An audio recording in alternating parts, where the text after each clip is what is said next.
Man riebjās saņemt algu aploksnē, bet jāatteikšos, mana ģimene paliks vispār bez iztikas līdzekļiem.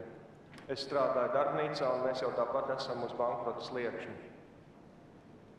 Arī alga regulāri kavējas. Kad būs kaut kāda kārtība? Atbild Edgars Zalāns.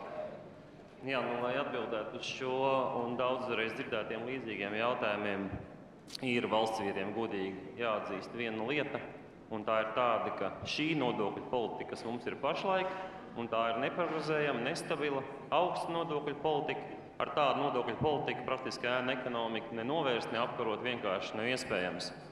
Un es domāju, ka tam mūsu piedāvājumam jābūt skaidram. Nevis par atsevišķiem nodokļiem, nevis par kādām atsevišķām likmēm, bet principā par citu nodokļu filozofiju. Un tas ir patiesa zemu nodokļu filozofija, patiesa prognozējama, paredzama nodokļu politika, un ar šādu politiku arī iespējams motivēt uzņēmējus. Un konkrētam jautājumam arī varētu teikt, ja būs zemāki nodokļi, būs zemāki jūsu sniegtie pakalpojumi, būs vairāk klienti, būs arī normāli atbilstoša alga, un nevis aploksnē, bet tā, kā tam jābūt, tā kā pienākās.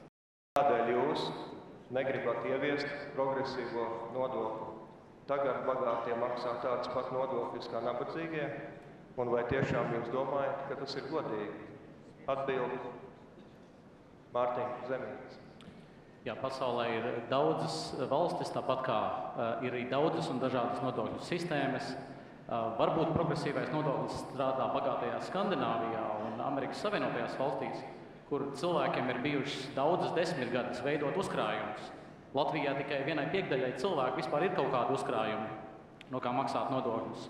Ja mēs uzliksim papildus, es uzsveru papildus nodokļus tiem cilvēkiem, kas ir turīgāki, tas varbūt mums radīs tādu iekšēju taisnīgumu sajūtu, bet šī būs ļoti mākslīga sajūta.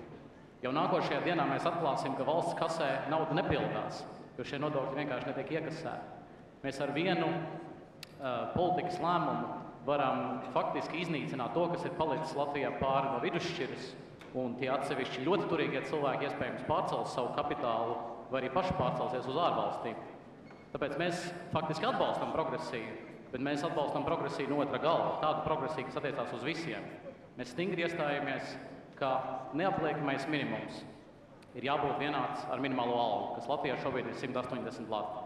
Tajā gadījumā tie cilvēki, visi, it īpaši maznodrošinātie, saņems reāli taustām labumu savā maciņā, bet tie cilvēki, kas ir turīgāki, varēs atļauties palikt Latvijā, radīt darba vietas, uzņēmumus un maksāt lielākus nodokļus.